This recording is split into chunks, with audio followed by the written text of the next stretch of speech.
یہ اہل ایمان کی مدد کرنے کے لیے نہیں، بلکہ اس جماعت کو اور اس جیسی بہت ساری جماعتوں کو بنایا گیا ہے خاص طور سے مسلمانوں کے خاتمے کے لیے، جو سنی صحیح العقیدہ مسلمان ہے۔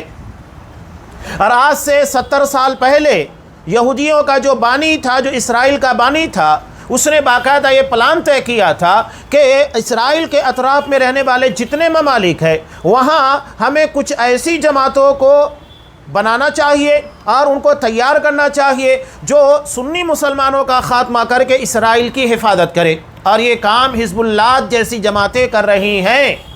یہ نام اسلامی استعمال کرتی ہیں اور اپنے آپ کو اللہ کی جماعت سے تعبیر کرتی ہیں، لیکن حقیقت میں اللہ کے سب سے بدترین دشمن یہود اور نصارہ کے ایجنٹ ہیں، اور آج مسلمانوں کو بھی سمجھ میں نہیں آتا، اور ان جیسے لوگوں کے مرنے والوں کو شہید قرار دیا جاتا ہے، حالانکہ جن لوگوں کے غلط فیصلے اور ان لوگوں کی بدنیتی کی بنیاد کے پر آج لاکھوں سنی مسلمان شہید ہو چکے ہیں اور ہو رہے ہیں۔ آج غزہ کی جو حالت ہے، لبنان کی جو حالت ہے، یمن کی جو حالت ہے، سیریا کی، عراق کی بات کیجئے، یا تو پھر افغانستان کی بات کیجئے، یا اسلامی ممالک کے اندر جو بھی فتنے بپا کر رہے ہیں، یہ سب وہی جماعت ہے جو کبھی بھی یہود اور نصارہ کو ٹارگٹ نہیں کریں گے، ہمیشہ اسلام اور مسلمانوں کو ٹارگٹ کریں گے۔ تو یہ حزب اللہ حقیقت میں اللہ کی جماعت کا نام ہے، جو اہل ایمان ہوتے ہیں، جن کا ایمان، جن کا عقیدہ صحیح ہوتا ہے، اور یہی جماعت غالب رہے گی انشاءاللہ قیامت تک کے۔ اللہ کا وعدہ ہے، اور نبی کریم صلی اللہ علیہ وسلم نے ارشاد فرمایا لا تزال طائفۃ من امتی، کہ میری امت کا ایک گروہ ہمیشہ حق کے پر برسر پیکار رہے گا۔ لا تزول طائفۃ من امتی علی الحق منصورین، حق کے اوپر رہنے کی بنیاد پر ان کی مدد کی جائے گی۔ لا یضرهم من خالفهم، ان کے مخالفین ان کا بال بیکا نہیں کر سکتے، نقصان نہیں پہنچا سکتے، حتی یاتی امر اللہ، یہاں تک کہ اللہ کا حکم یعنی قیامت آ جائے۔ یہ اللہ کا وعدہ، اس جماعت کو قیامت تک اللہ محفوظ رکھے گا، جو اصل میں اہل الحدیث ہے، سلفی ہے، جو قرآن و حدیث کے پر اسی طریقے کے مطابق عمل کرنے والے ہیں جس طرح اصحاب کرام کی جماعت نے عمل کیا۔ ان کے عقیدے میں، ان کے منہج میں کہیں کوئی کھوٹ آپ کو نظر نہیں آئے گی۔ یہ حزب اللہ ہے۔ حقیقت میں حزب اللہ کون ہے؟ جو اہل حدیث ہے، سلفی ہے، جو قرآن و حدیث کو اصحاب کرام کی فہم اور ان کی فکروں کے مطابق جانتے ہیں، مانتے ہیں، اور اسی کی تبلیغ اور نشر و اشاعت کرتے ہیں، اور جو بھی اس منہج اور اس عقیدے کے خلاف کھڑا ہوتا ہے اس کا دفاع کرتے ہیں اور اس کی باتوں کو رد کرتے ہیں۔ یہ منہج صحابہ کا دفاع کرنے والے ہیں، اور اس کے پر آنچ آتی ہے تو فوری طور کے پر اپنے قلم اور اپنے علموں کے مطابق جتنا اس کا دفاع ہو سکتا ہے دفاع کرتے ہیں۔ آپ دیکھیے اللہ کے رسول صلی اللہ علیہ وسلم نے ایک نام اور بتایا، اہل السنہ والجماعہ۔ آج دیکھیے اس نام کو ان لوگوں نے رکھا ہے جنہیں نہ تو سنت یعنی عقیدے کا پتہ ہے، جماعت یعنی اصحاب کرام کی طرح دین کی فہم ہے، لیکن اپنے آپ کو اہل سنت والجماعت کہتے ہیں، سنی اور بریلوی۔ تو نام رکھ لینے سے کام نہیں ہوگا۔ یہ نہیں کہ آپ نے اہل سنت والجماعت رکھ لیا تو آپ کا عقیدہ صحیح ہو گیا، آپ کا طریقہ صحیح ہو گیا۔ سنت سے مراد عقیدہ ہے۔ شرح السنہ جسے شیخ امام بربہاری رحمۃ اللہ علیہ نے لکھا، لوگ سمجھے کہ شرح السنہ کا مطلب یہ ہے کہ وہ سنت جو آپ صلی اللہ علیہ وسلم کے طریقے سے تعبیر کیا جاتا ہے اسے بھی سنت کہا جاتا ہے، لیکن یہاں سنت سے مراد عقیدہ ہے۔ نبی کریم صلی اللہ علیہ وسلم نے جو ایمان اور عقیدے کی باتیں بیان کی وہ السنہ سے مراد ہے۔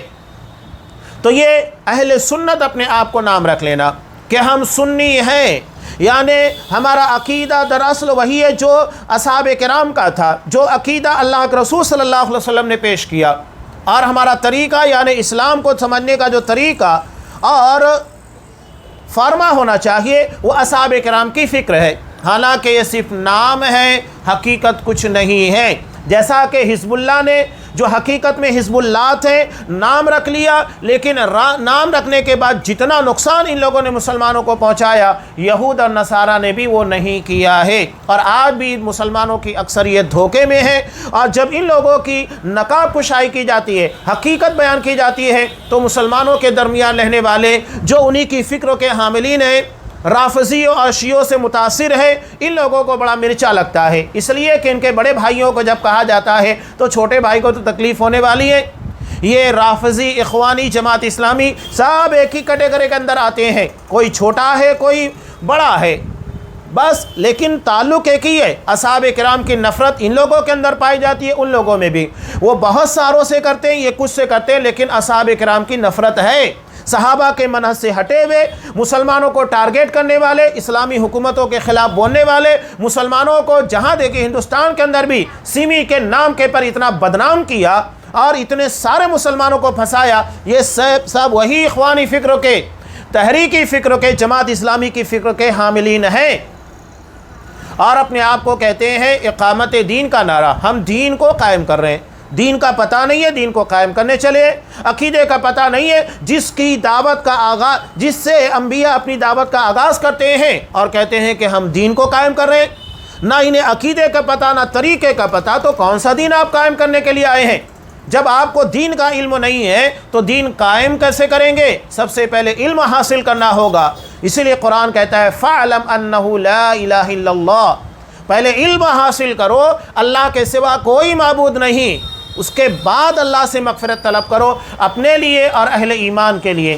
اللہ کے بارے میں علم ہوگا، اس کی مغفرت کی وسعت کا علم ہوگا، تبھی بندہ اللہ کے رحم و کرم کے سامنے بھیک مانگے گا، ہاتھوں کو پھیلائے گا اور اس سے مغفرت کو چاہے گا۔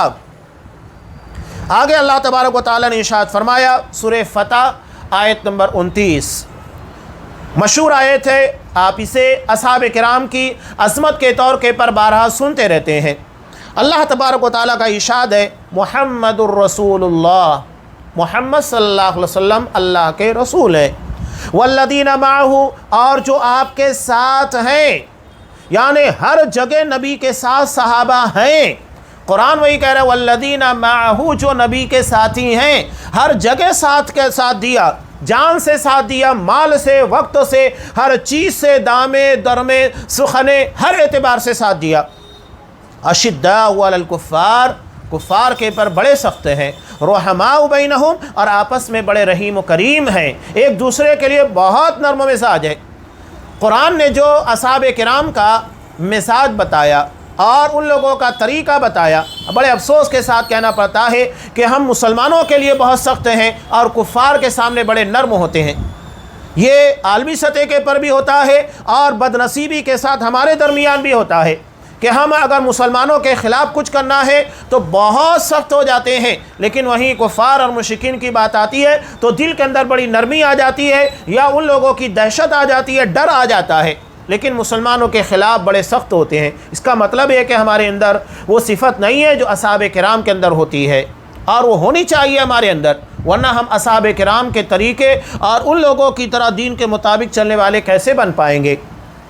تو یہاں اللہ کے رسول صلی اللہ علیہ وسلم کے ساتھیوں کے بارے میں جو بات بیان کی، کفار کے لیے سخت کا مطلب یہ نہیں ہے کہ آپ ان کے سامنے بد اخلاقی کریں، یعنی جب دین کا معاملہ ہو جاتا ہے تو بھی سخت ہو جاتے ہیں۔ دین کے معاملے میں کوئی کمپرمائز نہیں، وہاں پر کسی قسم کا کوئی سمجھاتا نہیں۔ ہاں، جہاں معاملہ تجارت کا ہے، اخلاق کا ہے، دنیا داری کا ہے، تو بہترین اخلاق کا مظاہرہ کرتے ہیں اور ان لوگوں کے ساتھ اچھے طریقے سے پیش آتے ہیں۔ اس بارے میں کوئی دو رائے نہیں، اسلام ہمیں اچھے اخلاق کی تعلیم دیتا ہے، اور اس اچھے اخلاق کے مستحق مسلمان بھی ہیں، غیر مسلم بھی ہیں۔ اگر ہمارے پڑوس میں رہنے والا کوئی غیر مسلم ہے تو وہ ہمارے حسن اخلاق کا مستحق ہے، وہ ہمارا پڑوسی ہے، گرچہ اس کا دین ہمارا دین جدا ہے، لیکن اس کا مطلب یہ نہیں کہ ہم اس کے ساتھ بدتمیزی کریں، اس سے ساتھ گالی گلوچ کریں، اسے پریشان کرنے کی کوشش کریں، تکلیفیں پہنچائیں، نہیں۔ اللہ کے رسول نے جو کہا لا یؤمن احدکم، کہ تم میں کا کوئی شخص مومن نہیں ہو سکتا ہے جب تک کہ اس کا پڑوسی اس کی شرارتوں سے محفوظ نہ ہو۔ تو یہاں پڑوس میں رہنے والا مسلمان ہو، غیر مسلم ہو، سب شامل ہے۔ مسلمان اپنی زبان سے نہ کسی مسلمان کو تکلیف دیتا ہے اور نہ کسی غیر مسلم کو تکلیف دیتا ہے۔ یہاں جو معاملہ بیان کیا جا رہا ہے وہ دین و ایمان اور عقیدے کا ہے۔ جب اس طرح کی باتیں آتی ہیں تو وہاں پر کوئی سمجھاتا نہیں۔ اب یہاں پر موسم قریب آ رہا ہے، دیکھیے دیوالی کا، ہمارے یہاں بہت سارے لوگ چلے جاتے ہیں، ان کی پوجا پاٹ میں بھی شریک ہو جاتے ہیں۔ کتنے مسلمان ایسے ہیں جن لوگوں کو عقیدے کا پتہ ہی نہیں ہے، وہ جا کر